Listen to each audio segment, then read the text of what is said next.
If you've ever used Google Earth, you'll know that you start off with a view of the whole globe.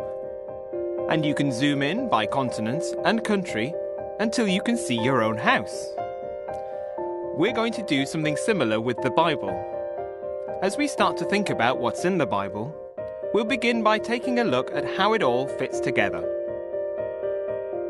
The big overview, the Google Earth view if you like, looks something like this. God makes a good world. We mess it up.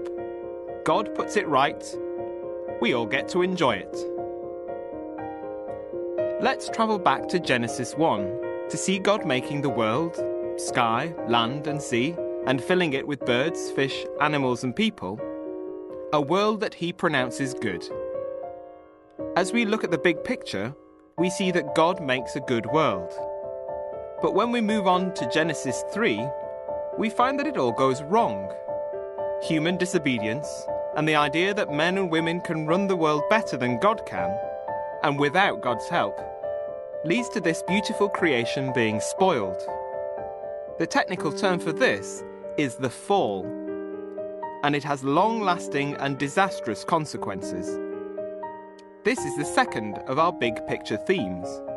We, that is human beings, mess up the world.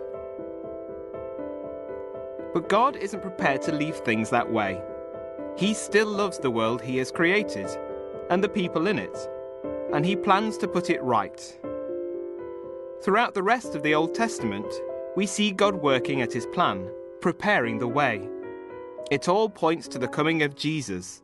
Through his life, death, and resurrection, he brings us back to God and deals with all the wrong in the world. This is the third major block.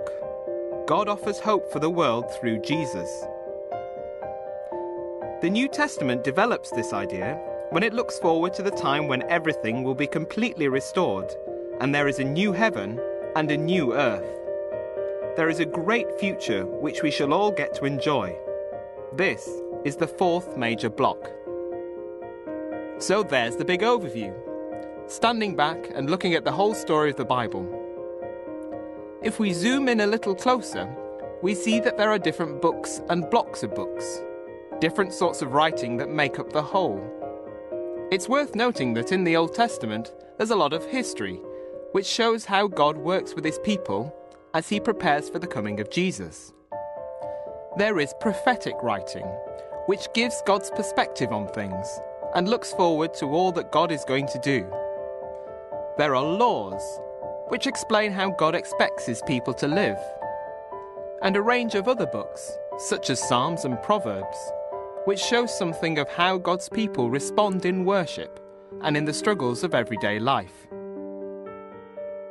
The New Testament starts with a special form of history and biography in the Gospels and Acts. These books are followed by letters written to various churches explaining what God has done in Jesus and helping them to make sense of that in a hostile world.